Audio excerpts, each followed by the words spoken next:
Aksi heroik seorang anggota Binmas Polsek Pondok Aren saat melumpuhkan pelaku ganjal ATM di Larangan, Tangerang, Banten viral di jagat maya. Pelaku yang berulang kali mencoba kabur pun tak berkutik saat Ibtu Rahmat Gunawan menahan pelaku dan dibantu sejumlah warga. Akibat aksi heroiknya, Ibtu Rahmat terluka di tangan karena sabetan senjata tajam milik pelaku. Kejadian bermula saat Ibtu Rahmat tengah berpatroli di sekitar lokasi dan melihat adanya aktivitas janggal di sebuah mesin ATM. Usai berhasil ditangkap, pelaku langsung digelandang ke Mapolsek Ciledug guna penyelidikan lebih lanjut.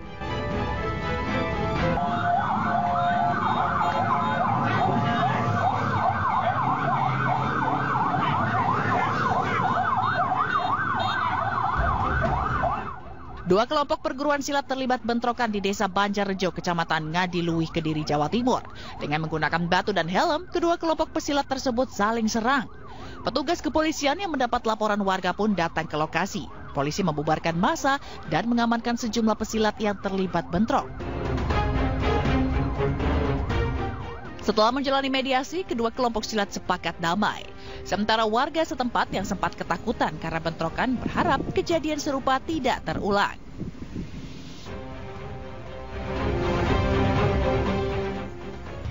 Iya, ini ada informasi yang cukup membuat kita memberikan perhatian khusus di Jogja saat ini karena di sana ada sebuah kasus pemirsa, ribuan santri dari berbagai pondok pesantren di berbagai wilayah di daerah istimewa Yogyakarta menggelar aksi solidaritas santri. Iya, aksi itu sebagai bentuk solidaritas atas penganiayaan santri dan mendesak pihak kepolisian mengusut tuntas kasus tersebut.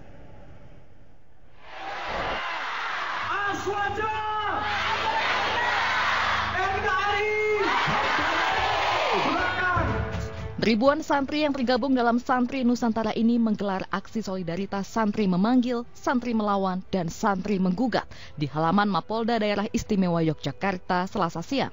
Aksi digelar menyusul terjadinya kasus penganiayaan dan penusukan santri.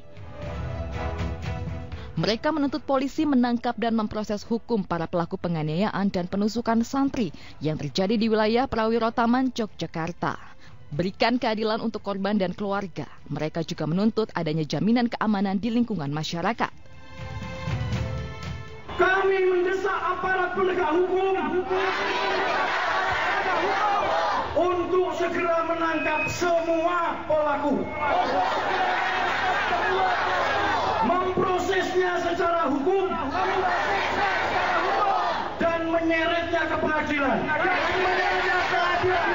guna mempertanggungjawabkan perbuatan mereka. Hukum harus ditegakkan seadil-adilnya.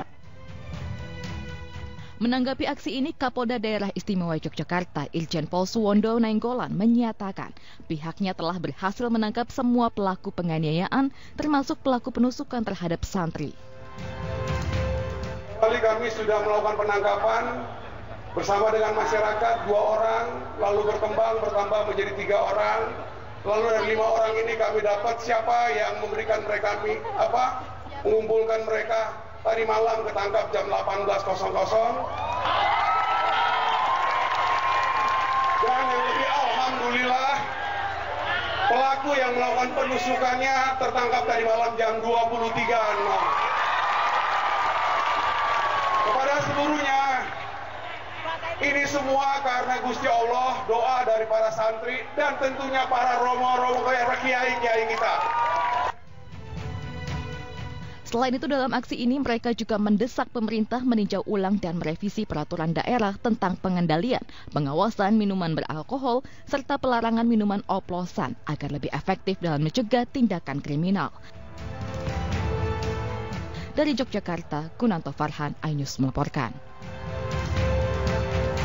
Sementara itu pemirsa, 3 rumah di Alor, Nusa Tenggara Timur habis terbakar. Iya, kejadian ini diduga akibat ulah seorang istri yang membakar suaminya saat sedang tidur.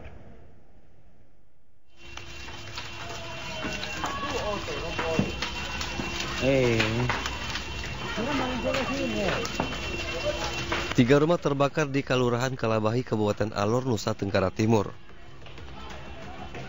Kebakaran diduga akibat ulah seorang istri yang nekat membakar suaminya saat tidur. Akibat kejadian ini, korban terluka bakar hingga 80%. Sambil makan pagi, ada bunyi, bunyi seperti pukulan begitu. Kita lompat keluar, api sudah menyala besar. Api langsung menyala besar. Kita tidak tahu sumber apinya dari mana, yang pasti di tengah sini, di ruangan tengah sini, api sudah membumbung tinggi. Selain membakar 3 rumah, api juga menghabiskan sebuah minibus dan 2 motor. Kini kasusnya dalam penyelidikan polisi. Dari Alor, Nusa Tenggara Timur, Dani Manu Ainus melaporkan. Pemirsa, sejumlah wanita menggeruduk sebuah rumah dukun palsu pengganda uang di Jati Agung, Lampung Selatan, Lampung. Ya, para korban rugi hingga ratusan juta rupiah.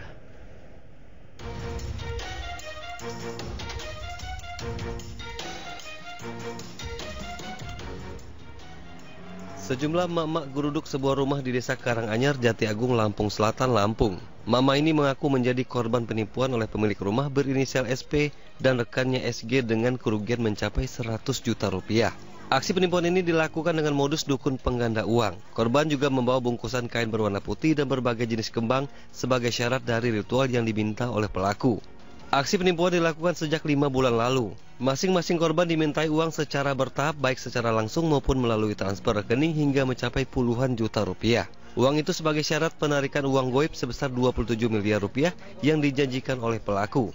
Kita di Semedit ada 5 bulanan lah. 5 bulanan? Yang kalau di kamar kita nyewa tempat gitu, di kosan, kita adain ritual-ritual. Tapi kan udah lama mau kekeluargaan, tapi kok ujungnya sampai sekarang nggak ada keputusan. Terus kemudian kita sudah kumpul. Saat digeruduk, pelaku sudah tidak ada di rumahnya dan diduga telah melarikan diri. Para korban juga sudah melaporkan kasus penipuan ini ke polisi. Dari Lampung Selatan, Lampung, Ruslan Ainis melaporkan. Nah, ini juga masih seputar penemuan jenazah ya, Ocha ya. Ini polisi masih menyelidiki penyebab kematian perempuan yang jasadnya ditemukan tanpa kepala di dermaga Pelabuhan Muara Baru, Penjaringan, Jakarta Utara. Ya, polisi menerjunkan anjing pelacak untuk mencari kepala korban yang hilang.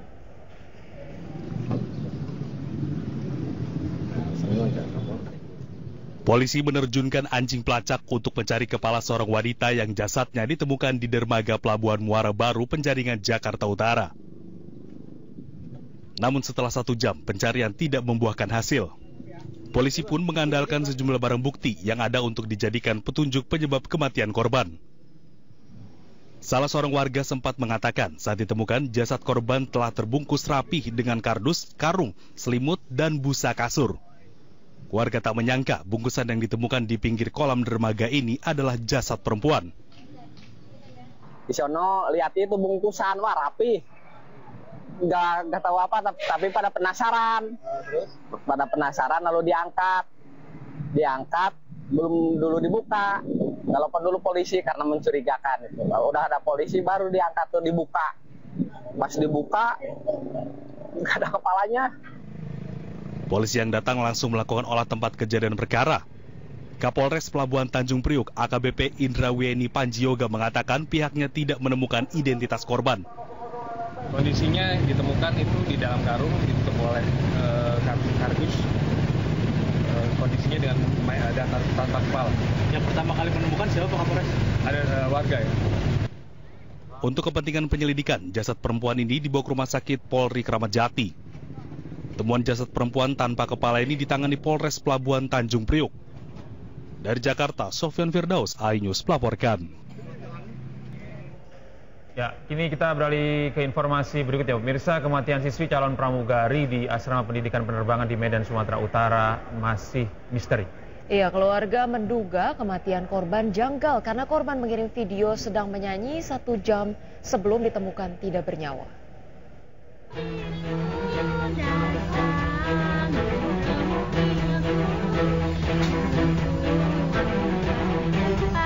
Ade Nurul Fadila, 19 tahun, sempat mengirimkan video dirinya sedang menyanyi 1 jam sebelum dikabarkan meninggal dunia di Asrama Pendidikan Calon Pramugari di Medan, Sumatera Utara 1 Oktober lalu. Curiga kematian anaknya tidak wajar, keluarga melalui kuasa hukum melapor ke Polda Sumatera Utara termasuk mengajukan ekshumasi untuk keperluan otopsi. Keluarga mengaku terdapat luka lebam di leher serta jari tangan dan kaki yang membiru. Selain itu, jejak digital dari ponsel korban ada sebagian yang terhapus dan kunci telepon sudah terbuka. Sampai detik ini ya, belum ada perkembangan apapun dari pihak kepolisian dan kita juga masih menunggu. Ya, kita sedikit kecewa sih. Sudah hampir seminggu belum ada perkembangan apapun. Sementara itu, Polda Sumatera Utara mengaku telah menerima laporan keluarga korban. Kasus ini kini dalam penyidikan termasuk akan melakukan otopsi. Mengundang ataupun meminta klarifikasi pihak-pihak yang terkait di antara pelapor itu sendiri, kemudian lembaga atau pihak kampus yang menjadi tempat yang bersangkutan selama ini melakukan atau melaksanakan pendidikan. Jadi kita tunggu proses itu yang tentu nanti akan kita sikapi oleh penyidik di Treskrim. Ade Nurul Fadila diketahui 2 bulan menjalani pendidikan jurusan pramugari penerbangan.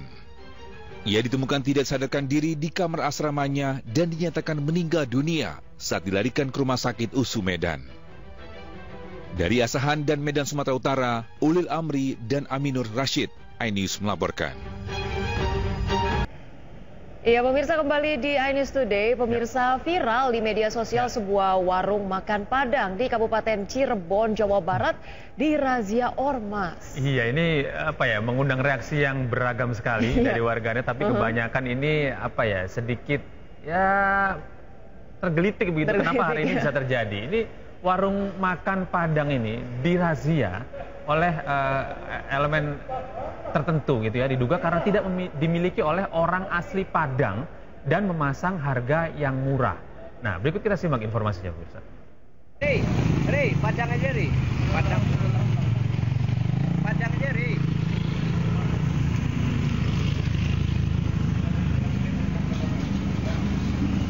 Inilah video yang viral di media sosial yang memperlihatkan razia terhadap rumah makan Padang yang berada di depan Rumah Sakit Walet, Kecamatan Pabuaran, Cirebon.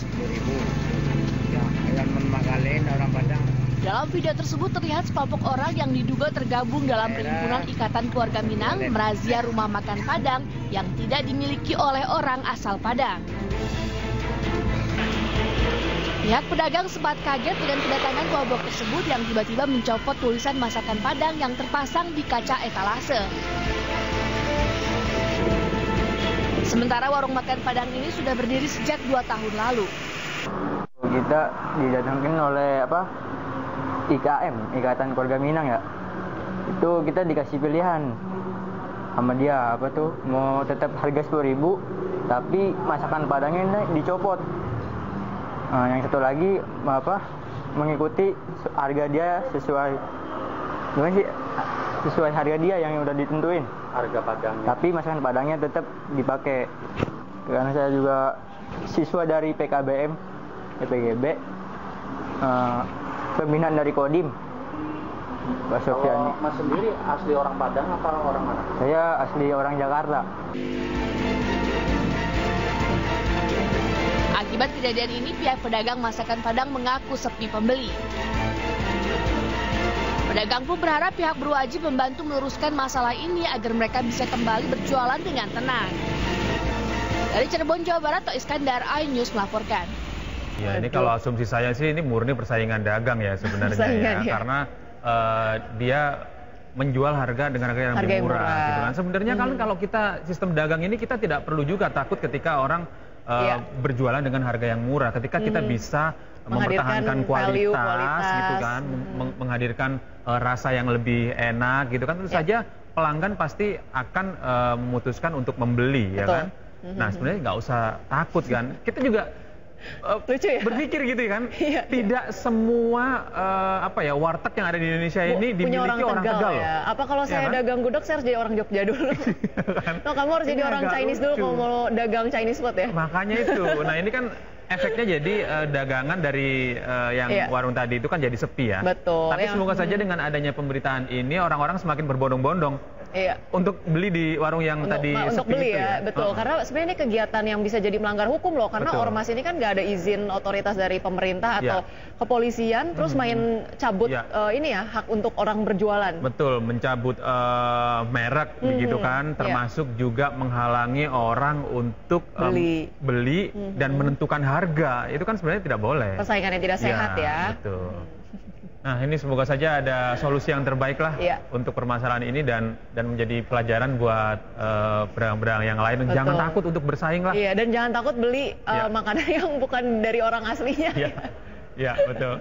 Ini kita beralih ke informasi yang lain, pemirsa. Seorang pimpinan pondok pesantren di kota Jambi ditangkap polisi karena melecehkan belasan santri dan santriwatinya. Iya, perbuatan pelaku terungkap usai salah seorang santriwati mengalami infeksi pada alat vitalnya.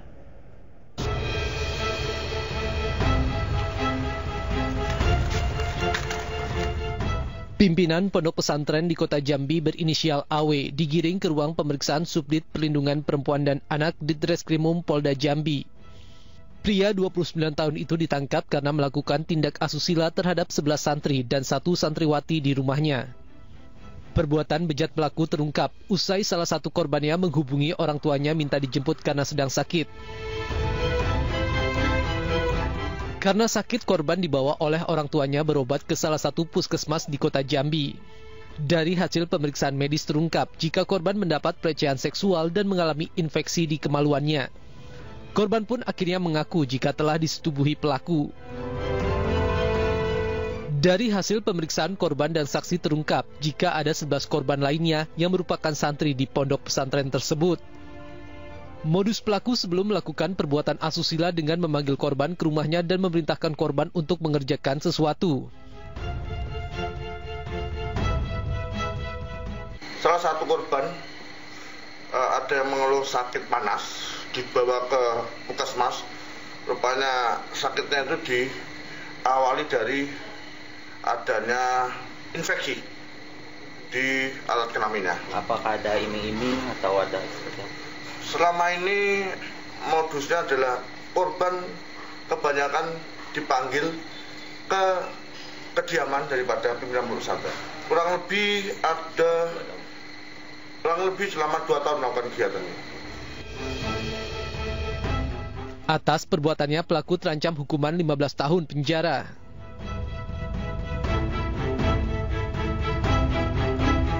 Ya, dan pemirsa, untuk informasi terkini sudah bergabung bersama kami pemirsa AKBP Christian Adi Wibawa, Kepala Subdirektorat Remaja Anak dan Wanita Ditreskrimum Polda Jambi.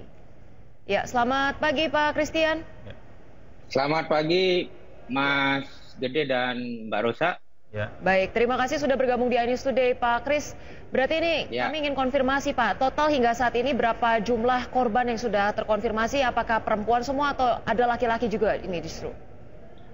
Baik Mbak Rosa dan Mas Gede, saat ini memang betul Direktorat Kriminal Umum, terutama Sudit 4 Renakta sedang melakukan proses penyidikan terkait dugaan pelecehan dan setubuh terhadap korban anak.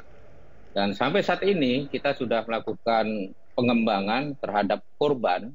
Nah, korban yang sudah melapor itu berjumlah 12 orang. Ya. 12 orang, 1 perempuan, dan 11 orang itu laki-laki. Dan ke-12 orang tersebut semuanya adalah anak. Demikian Mas. Ya, Pak Christian, kalau saya tadi mendengar informasi sebelumnya bahwa kasus ini terungkap ketika ada salah satu korban ini terinfeksi penyakit menular begitu ya Pak ya. Apakah benar seperti itu? Apakah ada informasi lain Pak sehingga kasus ini kemudian terbongkar begitu Pak?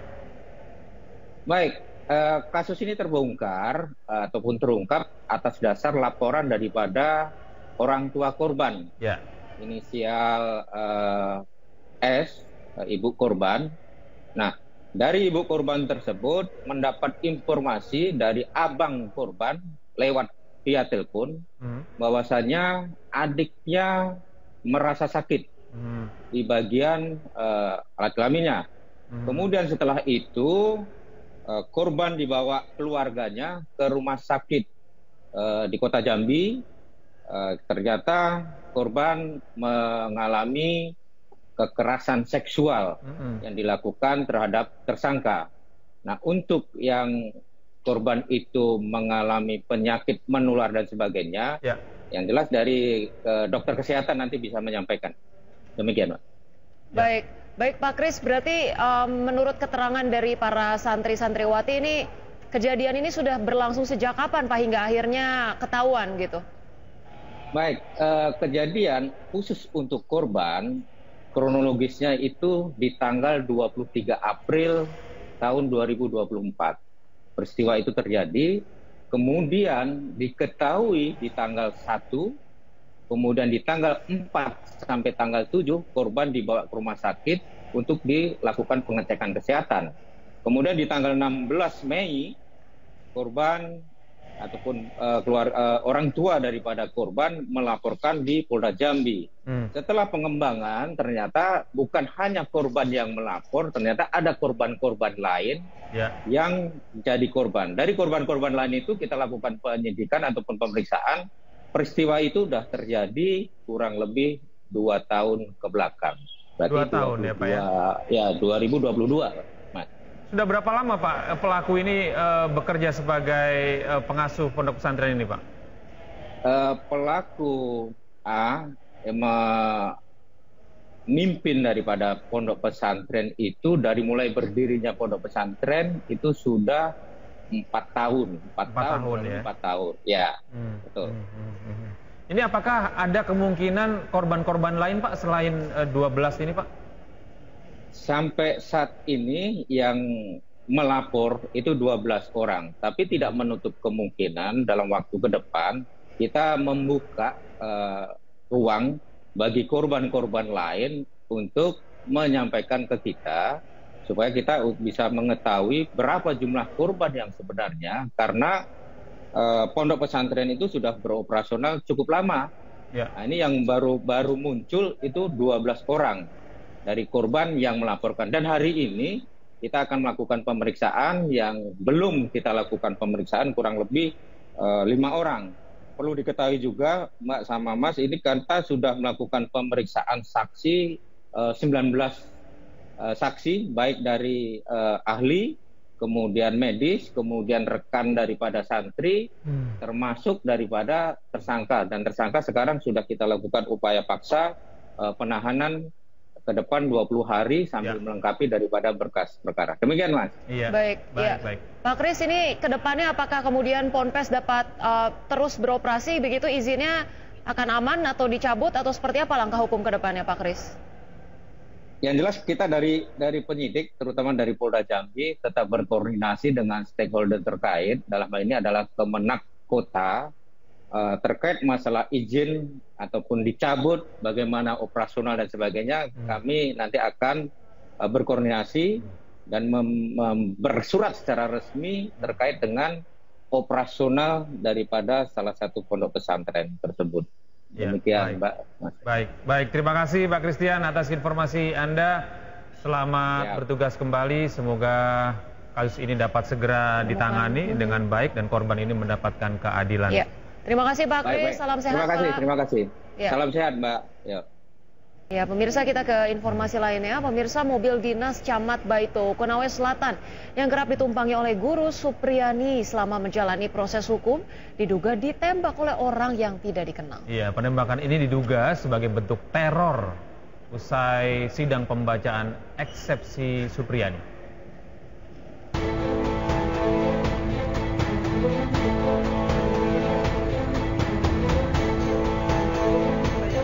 Mobil dinas Camat Baito diduga ditembak orang tidak dikenal usai sidang kedua Guru Supriyani di Pengadilan Negeri Andolo, Konawe Selatan, Sulawesi Tenggara, Senin kemarin.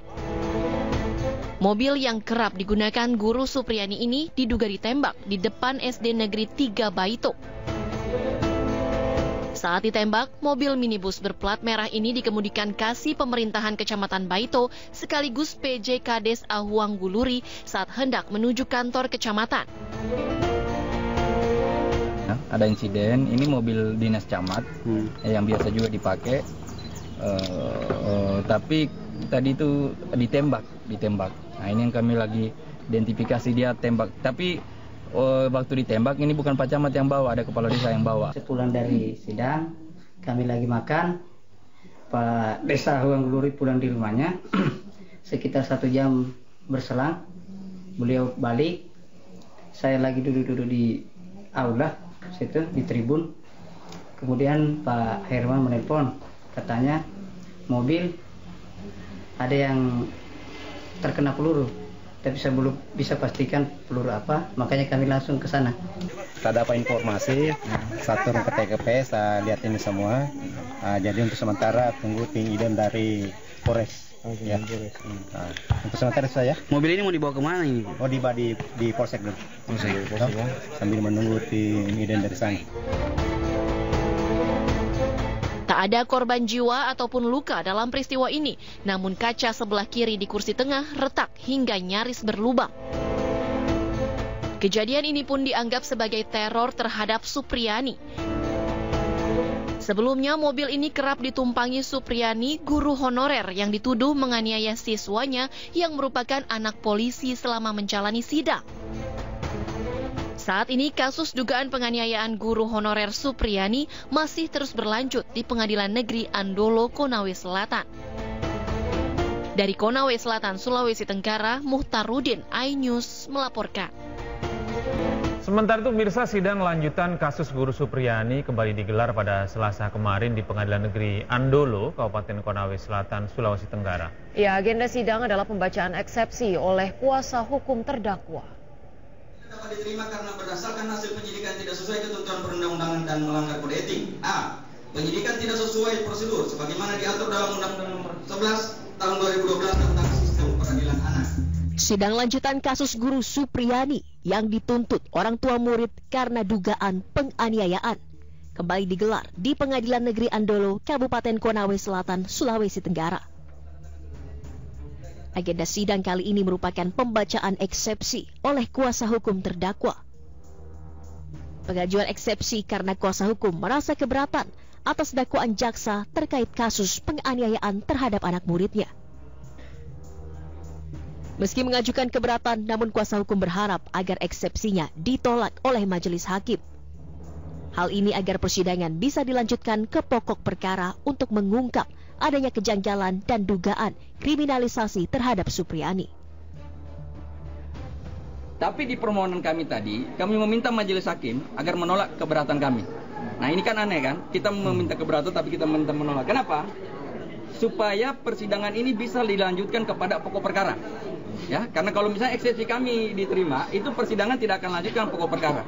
Kenapa kami ingin lanjut ke pokok perkara? Karena kami ingin membuktikan bahwa Ibu Supriyani tidak bersalah dan telah dikriminalisasi. Ya, kami ingin buktikan itu. Sementara Kepala Kejaksaan yang juga bertindak sebagai jaksa penuntut umum sepakat dengan apa yang dimohonkan oleh kuasa hukum agar sidang dilanjutkan dengan pokok perkara. Kita sependapat dengan penuntut umum, jaksa penuntut umum dengan penasihat hukum sependapat terkait untuk dilanjutkan ke pokok materi. Yang tidak disetujui dari jaksa penuntut umum apa itu? Materi apa? Yang tidak saya. Ya, karena tidak masuk ke dalam ranah eksepsi. Ya, ada beberapa poin. Tadi memang kita tidak terlalu poin-poin pada penasihat hukum. Saya hanya menyebutkan poin-poin tertentu ya, penasihat hukum tidak memenuhi pasal 156 dalam KUHP, itu aja. Setelah jaksa penuntut umum menanggapi eksepsi dari penasihat hukum terdakwa, sidang kemudian ditunda dan akan dilanjutkan pada Selasa pekan depan dengan agenda putusan sela oleh majelis hakim. Dari Konawe Selatan, Sulawesi Tenggara, Febriono Tameng, iNews melaporkan. Ya, pemirsa, lantas benarkah guru honorer Supriyani dikriminalisasi dan apakah benar orang tua korban meminta sejumlah uang untuk berdamai? Dan pemirsa, kita simak dialog lengkap rekan kami Davi Pratama dengan kuasa hukum Supriyani, Andri Darmawan, dan orang tua korban Wibowo Hashim dalam program iNews Sore. Iya, mediasi memang itu kan sudah beberapa kali dilakukan. Ya. Pada tahap penyidikan sebelum ke penuntutan itu sudah berapa kali. Tapi intinya sebagaimana yang kami sudah sampaikan sebelumnya bahwa mediasi ini tidak tercapai karena adanya permintaan sejumlah uang yang tidak bisa dipenuhi oleh Supriyani. Jadi 50 juta gitu. Jadi ini kenapa tidak bisa tercapai seperti itu. Nah, kemudian terkait dengan mediasi setelah di pengadilan, setelah perkara ini dimajukan ke pengadilan, kan kemarin ada permintaan mediasi lagi. Tapi kami menyampaikan bahwa ini karena sudah di ranah persidangan, apalagi mediasinya ternyata kami menilai ada niatan buruk. Jadi mediasinya adalah untuk bagaimana memaksa supaya Ibu Supriyani mengaku salah dan meminta maaf. Nah, itu kan yang tidak bisa dilakukan oleh Ibu Supriyani karena memang dari awal di pemeriksaan awal, baik dalam pemeriksaan di penyidikan maupun di penuntutan, Ibu Supriyani sudah tegas menyatakan bahwa tidak pernah memang melakukan penganiayaan atau pemukulan tersebut. Oke, tapi orang tua ini masih yakin bahwa Ibu Supriyani melakukan hal tersebut, Pak? Ya, keyakinan orang tua saya pikir ya karena cerita dari anaknya. Kan sebagaimana kronologis kan kita sudah tahu bersama bahwa awalnya anak ini kan mengaku jatuh di sawah kan. Tapi kemudian karena didesak oleh ayahnya, karena ayahnya tidak percaya bahwa dia jatuh di sawah, kemudian dia membuat pengakuan bahwa dipukul oleh Guru Supriyani, seperti itu kan. Nah, tadi kita kan sudah menjalani proses sidang tadi. Tadi kami periksa 3 anak kan. Nah, ini coba kita lihat bahwa dari ketiga anak ini kami periksa bahwa memang banyak keterangannya yang berbeda dengan apa yang diberikan di kepolisian.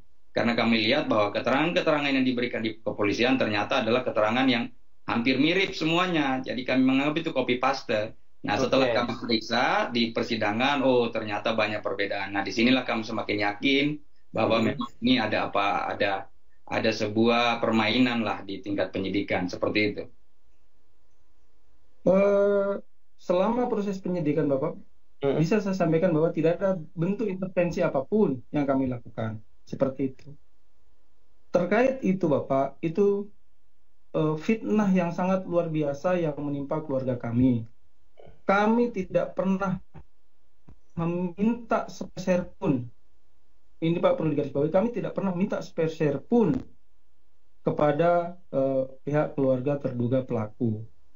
Proses mediasi itu dilakukan pada saat yang bersangkutan datang bersama kepala desa, menyampaikan itu, dan saya sampaikan minta tolong untuk bersabar, seperti itu. Pada saat dimandikan oleh ibunya di hari Kamis, ini menurut keterangan ibunya bahwa yang anak ini menyampaikan. Ya, ini sampai sekarang sih dukungan untuk Ibu Guru Supriyani ini semakin banyak begitu ya. Betul. Bahwa memang apa yang terjadi pada Ibu Supriyani ini seharusnya dapat diantisipasi begitu ya. Orang tua juga lebih memahami kondisi yang terjadi kepada anaknya, kepada sekolahnya, kepada lingkungannya begitu ya. Tapi saya yakin ya bahwa apa yang dilakukan oleh guru ini selalu ingin memberikan yang terbaik buat anak-anak didiknya, termasuk disiplin yang tentu saja akan sangat berguna sekali buat kehidupan anak didik, tidak hanya di sekolah tapi juga di rumah. Yang jelas menjadi pelajaran ya untuk pemerintah, pelajaran bagaimana kemudian membuat perlindungan yang lebih baik lagi ya terhadap guru honorer, kemudian juga bagi orang tua dalam mendalami bagaimana interaksi antara anaknya di sekolah gitu ya. Karena kemudian jadi banyak stigma negatif juga di kalangan masyarakat. Oh kayaknya guru ini jadi lebih banyak ketakutan ya ketika berhadapan pada orang tuanya siapa, anaknya siapa. Dan itu dampaknya akan sangat luar biasa terhadap karakter anak-anak kita ke depan ya. Dan kita beralih ke informasi berikutnya. Pemirsa, berbagai upaya dilakukan pemerintah untuk menyelamatkan pabrik tekstil Sritek di Sukoharjo, Jawa Tengah dari pilot. Ya, Kementerian Perindustrian menyiapkan 2 skenario penyelamatan untuk mencegah PHK massal.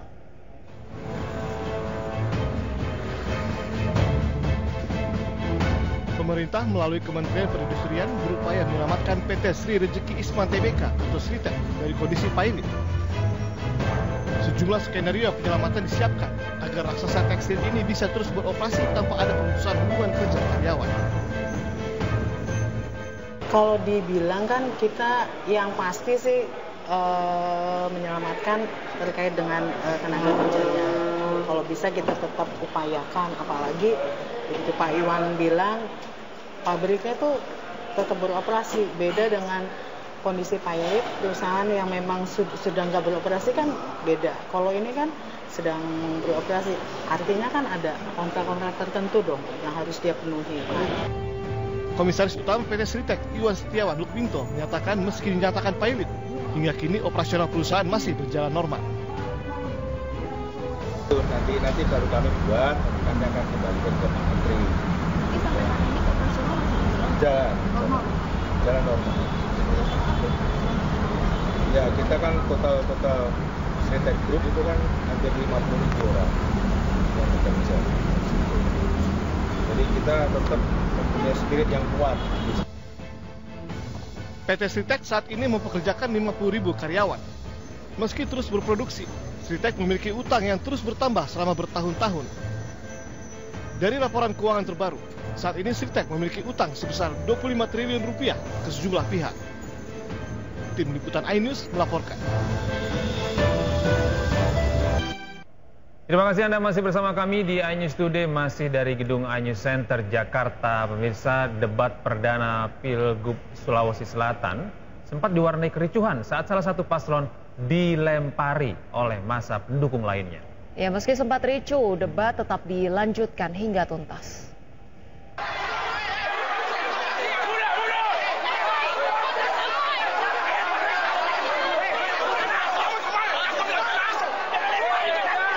Kericuhan terjadi antara dua pasangan calon kepala daerah Sulawesi Selatan saat menghadiri acara debat perdana di Jalan Andi Jema, Makassar, Sulawesi Selatan.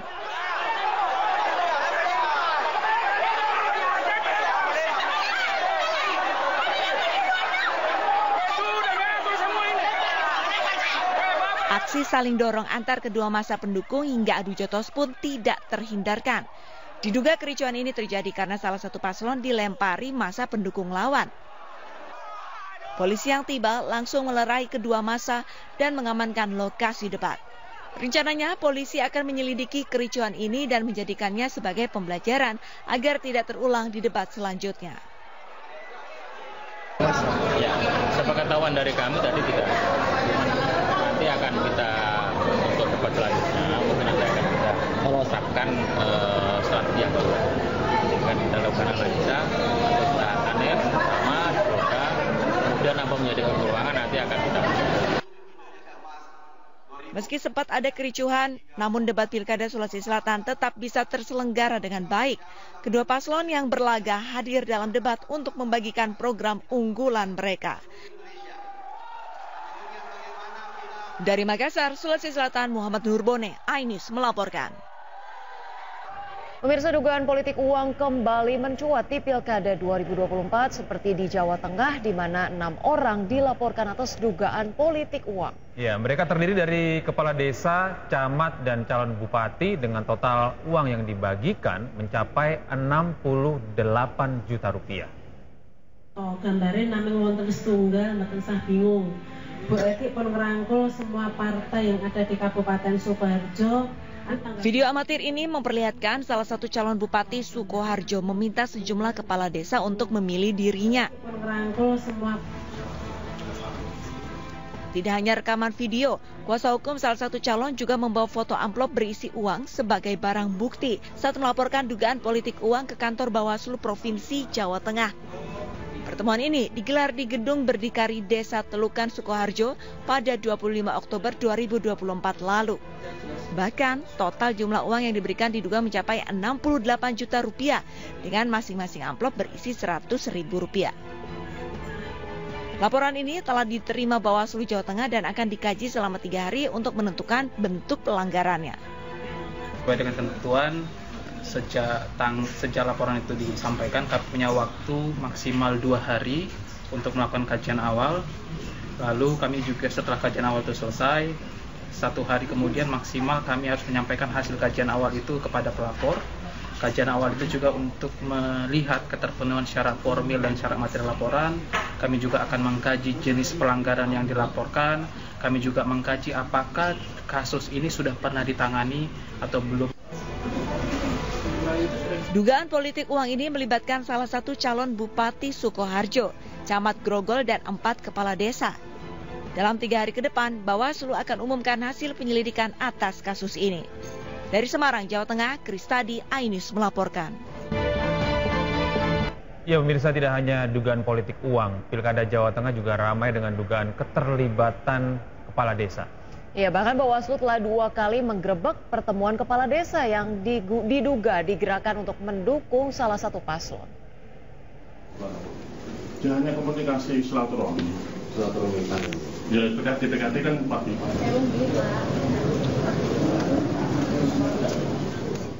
Bawaslu Kota Semarang menggerebek pertemuan kepala desa se-Jawa Tengah yang berlangsung di sebuah hotel.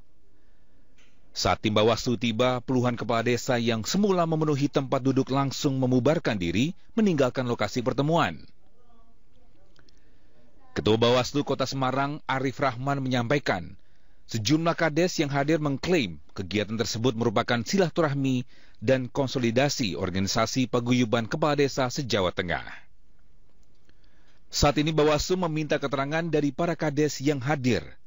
Mereka mengaku berasal dari beberapa kabupaten antara lain Kabupaten Pati, Rembang, Blora, Sukoharjo, dan Kabupaten Semarang serta kabupaten lainnya.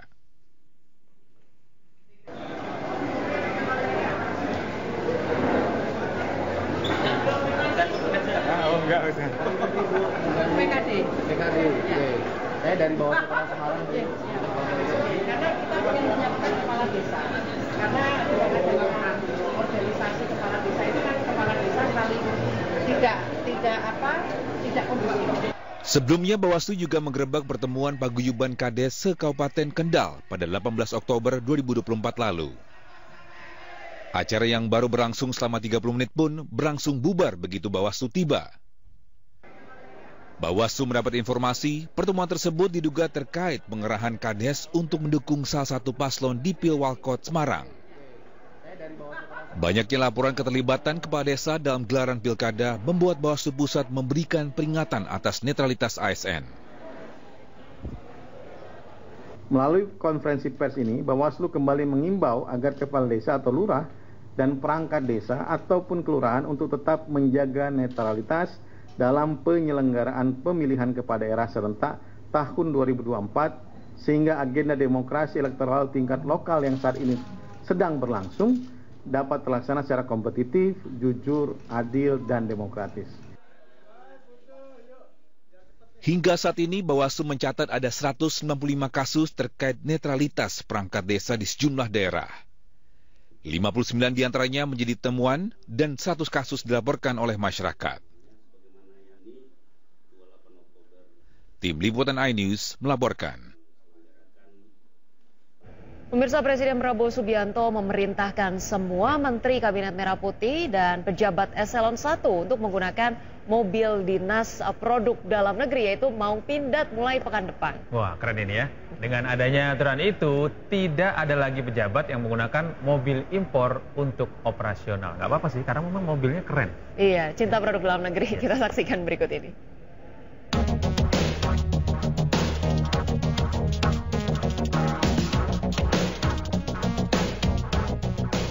Jajaran anggota Kabinet Merah Putih tak lagi menggunakan mobil impor mulai pekan depan.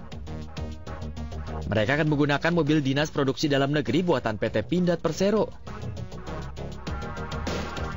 Wakil Menteri Anggito Abimanyu menyatakan kendaraan yang digunakan Menteri, Wakil Menteri hingga pejabat Eselon 1 adalah Maung Pindad. Sebelumnya Presiden Prabowo Subianto telah menggunakan Maung Garuda saat pelantikannya sebagai Presiden Republik Indonesia pada 20 Oktober 2024 lalu. Arahan Pak Prabowo untuk Kabinet Merah Putih menggunakan mobil Maung, mobil dari Pindad buatan anak bangsa, buatan dalam negeri, itu merupakan sebuah kebanggaan yang luar biasa karena memang kita menginginkan adanya kebijakan dari pimpinan tertinggi yang berpihak kepada anak bangsa, Menteri Sekretaris Negara Prasetyo Hadi menyebutkan mobil Maung akan dibeli bukan disewa sebagai bentuk investasi negara. Gini, Maung ini adalah beliau ingin ya semangatnya itu kita harus punya mobil buatan Indonesia sendiri gitu. Jadi nggak ada juga yang perlu diramein apa ya ramenya gitu. Doain aja, biar Pindad bisa segera memproduksi. Nanti skemanya langsung semua menteri dan wakil menteri itu langsung diganti semua, Mas? Dulu tahu kemampuan berproduksinya. Totalnya kan juga ada. Semua kan belum tentu kita sudah mampu gitu loh, Pak. Total kabinet kan ada semangatnya gitu loh. Total. Sementara itu, Menteri BUMN Erick Thohir mengatakan PT Pindad Persero telah mendapat orderan 4.600 kendaraan mobil maung dari Kementerian Pertahanan untuk 2 tahun ke depan. Ya, Pindad tentu sudah menyiapkan sesuai dengan orderan dari Kementerian Pertahanan itu kurang lebih 4.600 maung untuk 2 tahun ke depan. Dan tentu alokasi daripada produksinya ya nanti di situ. Maung Garuda, mobil kepresidenan ini nampak gagah dengan cat putih berplat Indonesia 1 lengkap dengan emblem Garuda di bagian belakang. Penggunaan Maung Garuda sebagai kendaraan kepresidenan merupakan momentum bersejarah karena merupakan hasil karya anak bangsa. Maung Garuda memiliki bobot 2,95 ton, panjang 5,05 meter, dan lebar 2,06 meter, serta tinggi 1,87 meter. Tim Liputan, iNews melaporkan. Ini sebenarnya mobilnya keren banget ya, Seru sih. Meskipun kecepatannya tidak terlalu kencang, maksimalnya cuma 100 km, tapi apakah kita juga membutuhkan kecepatan sekencang itu di perkotaan seperti Jakarta? Apalagi untuk kementerian dan pejabat eselon 1 ya, yang jelas ini bisa jadi contoh nyata yang positif dan bagus gitu ya, mencintai produk dalam negeri, langsung benar-benar diterapkan oleh para pejabat itu sendiri ya. Termasuk apakah ini akan juga menjadi langkah awal bangkitnya industri otomotif nasional kan? Karena ini kan salah satu cita-cita banyak orang sekarang gitu, kita punya kedaulatan salah satunya di bidang otomotif gitu kan. Dan jelas ini akan meningkatkan daya tarik Pindad Maung itu sendiri ya, karena bukan hanya digunakan di event-event khusus, tapi kalau misalnya jadi kendaraan operasional setiap hari ketika tamu dari luar negeri berkunjung, itu yang akan mereka lihat dari waktu ke jalanan waktu. Di ibu kota gitu. Wah, keren. Ya, kita dukung ya. Kalau ada yang seperti ini. Nah, pemirsa, kini kita beralih ke informasi berikutnya. Kejaksaan Agung menetapkan Thomas Lembong sebagai tersangka kasus dugaan korupsi impor gula. Ya, mantan Mendak periode 2015-2016 tersebut ditetapkan sebagai tersangka bersama dengan tersangka lain berinisial DS.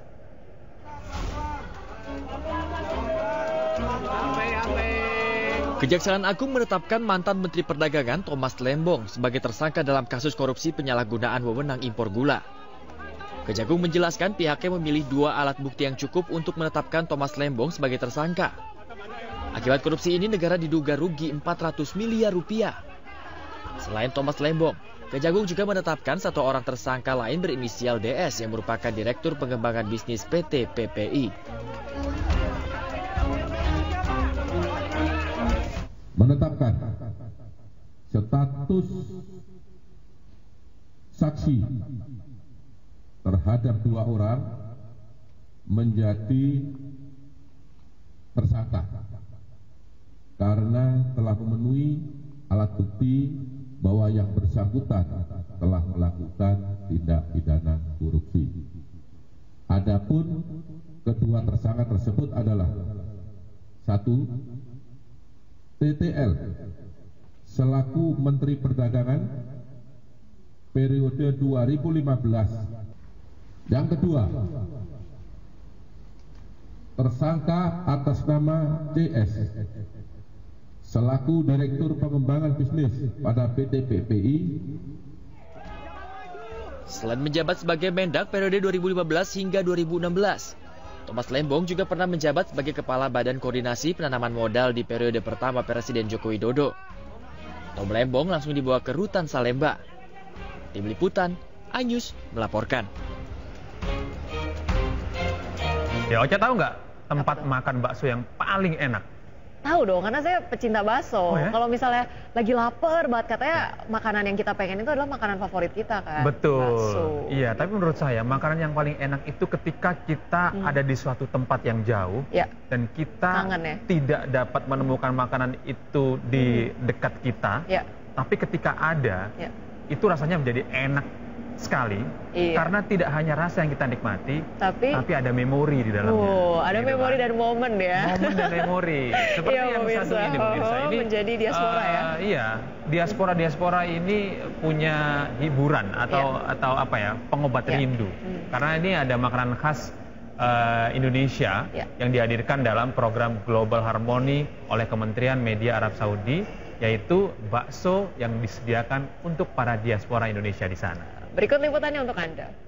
Dan pemirsa sekaligus menutup jumpa kita di iNews Today hari ini. Jangan lupa untuk menyaksikan cuplikan tayangan berita iNews di kanal YouTube @official iNews. Ya, dan setelah ini Anda bisa langsung menyaksikan pemirsa iNews yang bersama rekan kami Fazila Khairunisa dan Togi Sinaga. Ya pemirsa, saya Rosalin Chiu dan rekan saya. Dan saya Gede Satria pamit undur diri pemirsa. Tetap sehat, tetap semangat. Pastikan Anda tetap bersama kami esok ya di jam yang sama. Sampai jumpa. Sampai jumpa, jangan lupa makan bakso ya habis ini. Yuk, bakso yuk.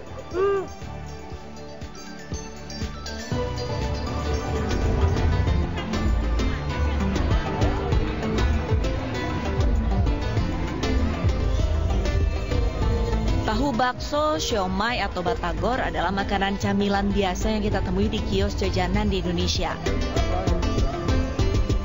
Namun, bagi para diaspora khususnya di Riyadh, Arab Saudi, makanan ini menjadi makanan favorit dan diincar WNI di setiap ada pameran. Dalam kegiatan Global Harmony yang digelar Kementerian Media dan Otoritas Hiburan Umum Arab Saudi, beragam makanan khas Indonesia tersedia di sini. Salah satu stand ini contohnya, kios ini menyajikan makanan seperti siomay, batagor, ayam geprek, hingga es cendol.